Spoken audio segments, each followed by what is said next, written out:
All right, this is the scoop on brand deals, how they work, how you get them, and what the process is like. So if you're new here, my name is BME Queen. I am a full-time travel creator. I've been doing this for a year and a half, but I've been getting brand deals with my content and social media for the last like 3 years. So I kind of have a little bit of experience in this field. In this video, I'm going to explain the process of what it's like to get a brand deal and all the details you should know if you want to monetize your social media in this way. So first and foremost, you do not have to monetize your channel through brand deals. However, it is one of the most common ways that people do monetize and make a lot of money from when you are a creator. You don't have to have a certain minimum or be in a specific niche to get brand deals. They are really available for all niches. My very first brand deal was when I was a sustainable creator. So you can definitely do it. It is 1000% possible. So first let's talk about outreach. So you can either pitch to brands or you can accept brand deals that come in through your inbox. So if you are pitching, for one thing, you need to create a professional email that's associated with your social media. So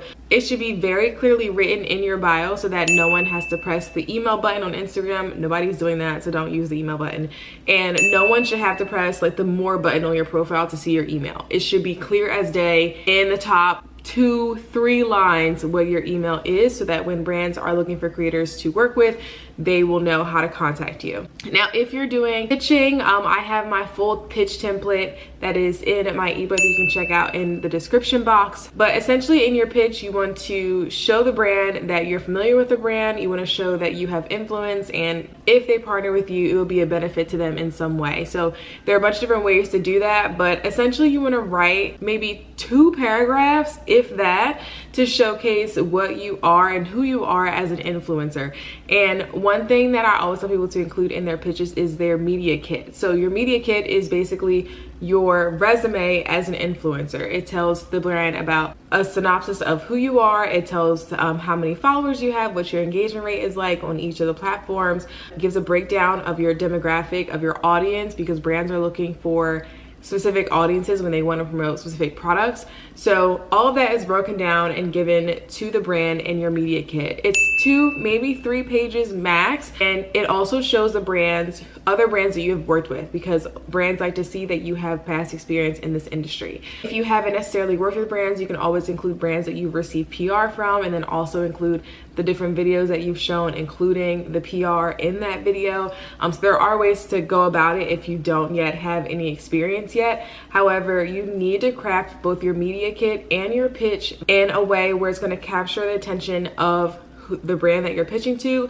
and not be a full dissertation of, you know, your life story. Nobody wants to read that. So if you want my pitch and if you want to see my media kit, you can download it in my ebook. The ebook is for people who want to either get paid to travel or become travel creators. So it is perfect if that is the niche that you are looking for. Brands love to see when you are already posting about their brand without even having to be paid for it. So let's say you're in the beauty niche and you post about your favorite mascara, and then you tag that brand like in the caption, and you're emailing that brand back and forth. You want to show them that, you know, I have posted about your mascara in the past, yada yada yada. So you should definitely include those brands that you're pitching to in your content already, so that they know that you organically use the brand without even getting paid to do it.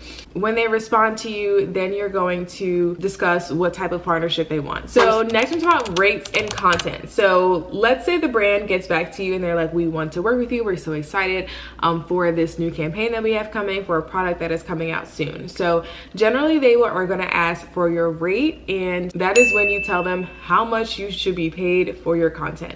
So your rate is based on your following / engagement, so both of those together, because sometimes having a big following doesn't mean that you have really great engagement, and sometimes you have really great engagement but you don't have a big following. I'm gonna keep those in mind, but you also want to ask the brand if there's any usage that's required, or if there's any exclusivity, or if there's any whitelisting, any of that. Let's break that down. Usage is how long the brand can use your content, either on their page or on your page. So if the brand wants organic usage, that means they're allowed to post your content on their social media profiles. Just use it as that. So essentially the brand is using your likeness, your face, your audience is going to gravitate towards their brand because you are now the face of it through that sponsored post. Usage is generally a monthly rate. You can research different usage rates based on different influencers that you can see on social media. So a bunch of people will share their rates on social media. I'm not going to share mine, but you can definitely research it to see what the rate is like in your specific niche. Organic usage is one way they can use your content.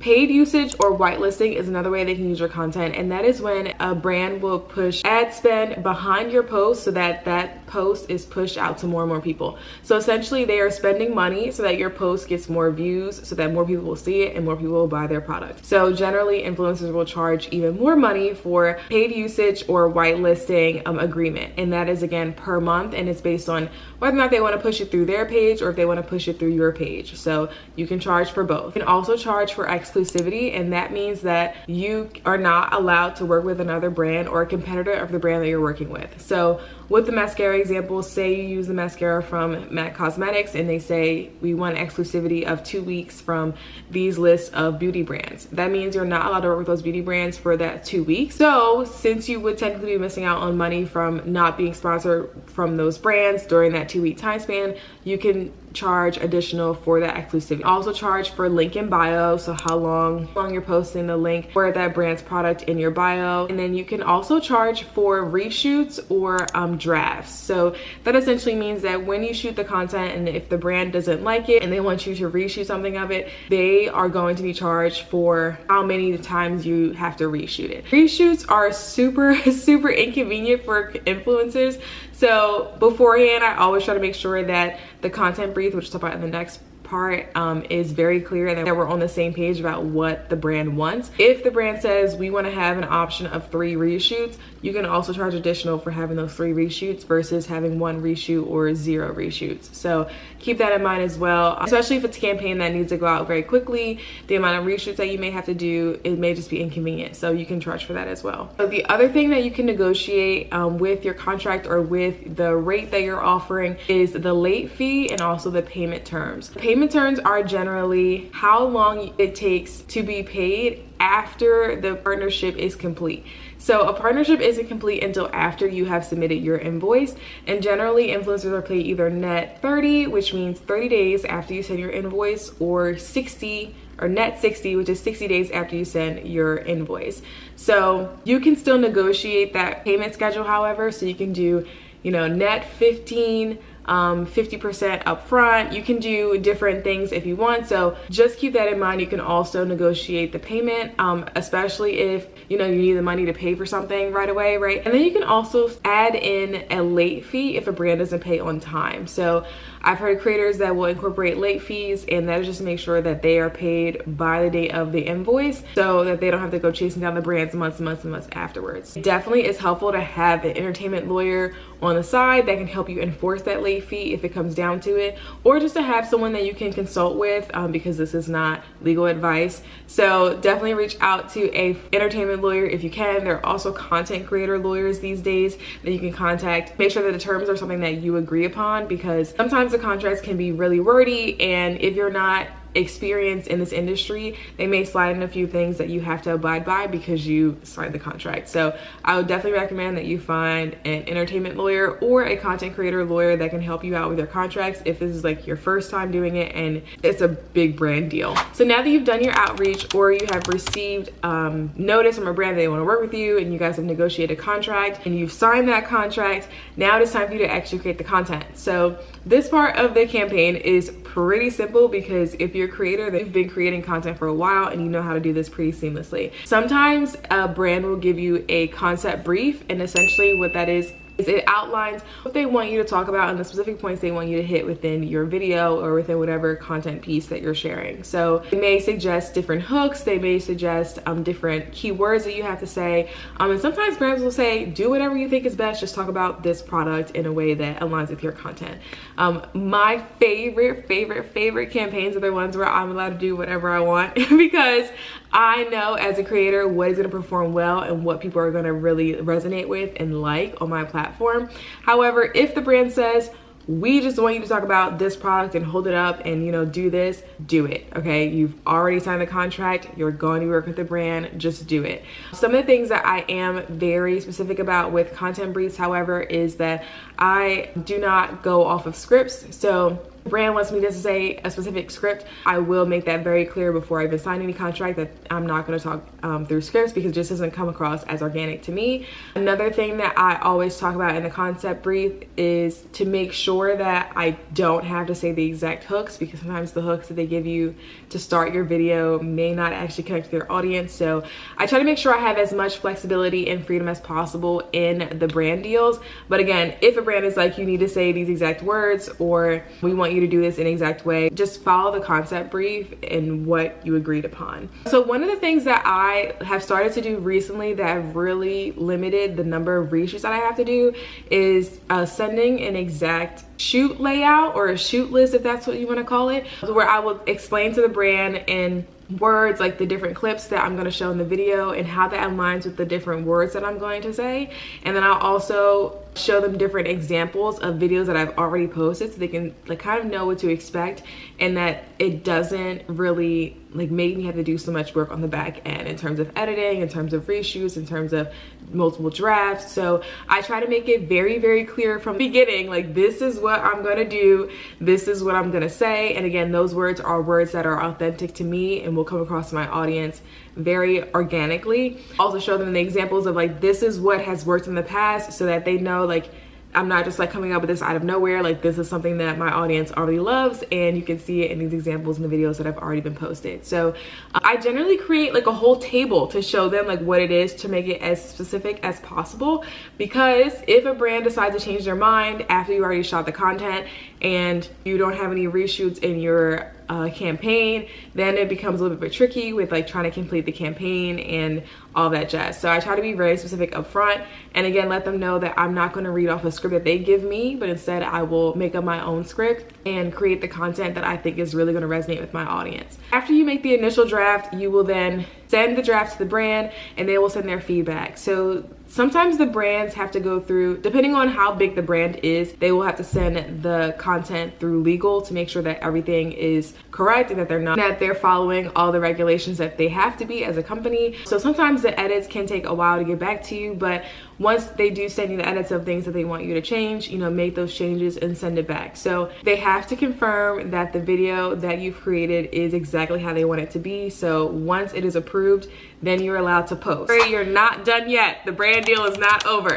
So you've posted the video, and now it's time for you to interact with your audience, right? So your audience is going to interact. Hopefully they will. Hopefully if it's a great video, they're gonna like it. The video will live on your page for however long you've agreed upon in the contract. After a few days, the brand will then reach out and ask for your analytics. So as a creator, you know how to find your analytics on different apps, but you're gonna screenshot your analytics for the different posts, and then you'll send it along to the brand so they know how that post performed. After that part, send your invoice for, you know, either net 30, net 60, however many days you decided for the payment arrangement, and that is when the brand deal is over. So there's a lot that goes into it, but essentially, even after the post is made, you probably won't see a payment until 35-ish days, until after you've posted it. So it's not really a fast process. However, if you know what to expect, then you'll know when you're gonna receive your payment. In terms of invoices, when I first started doing brand deals, I would just create my invoice on Word, and I would export it as a PDF and send it over to the brand. Because it was manual, like I created it manually, I did have to send reminders to make sure that the brand is gonna pay on time. So I would say, oh, you know, just as a reminder, this invoice is due in 3 days, or just as a reminder, you know, Now, since I am working on multiple brand partnerships all the time, I send my invoices through QuickBooks. So it has an automatic reminder system. It has an automatic payment system. So once I send the invoice, whoever is on the receiving end can pay it directly. But sometimes brands will require you to fill out like a payment system form. Like they all have different payment systems. So you may have to fill that out too, but you should still receive your payment by the date on the invoice. So QuickBooks just makes it easier for me to be able to send the invoice, know when it's received, and also automatically send reminders so that I don't have to do all those things manually, and it just is automatically set up. One other thing that you can send after a brand deal is over, so when you send that invoice, you can also send like a little survey for brands to kind of complete for you. And generally you just want to get a feel for what the brand liked, how you were like working with as a creator, and you can use those different testimonies and put it on your media kit later so that other brands know that you are a great influencer to work with for brand deals. Generally, generally brands look for people that are quick and responsive, that are communicative, so they always respond to, you know, whatever the brand asks, even if it is like, I can't do this, at least you're communicating. They look for people that are on time, so if you say you're gonna have the video by Wednesday afternoon, that you actually have the video by Wednesday afternoon. And they generally want influencers that are reliable, so you need to be reliable, you need to be communicative, you know, have a good attitude, all those things. No one wants to work with someone that's gonna have a nasty attitude. And then some last minute things, I'm talking about brand deals. So a brand deal can be a one-off partnership where it's like you post one video and, you know, that's it. Or it can be a long-term brand deal where you'll post, you know, 3, 4, 5, however many videos over, let's say, 6 months. You can look out for that. Those are different options as well that creators like to switch between, but generally creators like to do the long-term partnerships. Sometimes there is a clear timeline for a brand deal for when they want the video to be posted versus when they want the content or the drafts to be received and all those things. And then sometimes they have a timeline and it doesn't actually follow that timeline. So keep that in mind. Even if they send you like, oh, this is gonna happen next week, it's probably not gonna happen next week. Because people will set a timeline, but they have to go through different processes and different agencies to make sure that all the content and everything is approved. It may take longer than I expected, but generally there is a timeline. So sometimes with brand deals, you'll have one person that you're in contact with and you'll go back and forth. And then other times you'll have multiple contacts. So it may be, you know, a brand team or just like one person that's on the brand team.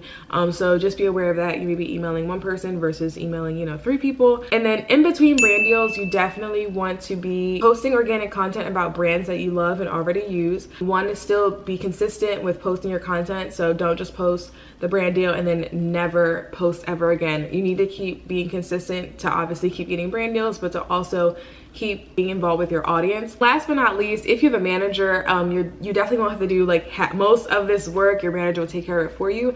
However, I would still recommend that before you get a manager, that you figure out how to do this stuff on your own, so that by the time you do get a manager, you aren't like relying on someone to tell you exactly how the industry runs. There have been cases that I have heard of where managers are taking advantage of influencers because influencers didn't understand the industry. So make sure you understand the ins and outs of the industry and how different brand deals work, how you can negotiate for yourself, how you get paid, all of those things before you even bring on a manager or a management team, so that way you know that they are doing their due diligence and that the brand deals are working out in your favor. So if you like this video and if you want to learn how you can get paid to travel, again, check out my ebook in the description box below, and I will take you guys on a brand deal with me. Even though I talked about how everything works in this video, I will bring you guys along to a brand campaign that I'm working on next week, so you'll be able to see the ins and outs of me shooting content behind the scenes and all that jazz. So stay tuned for the next video because you are going to get all of the tea on what it's like to actually shoot a brand deal. Bye.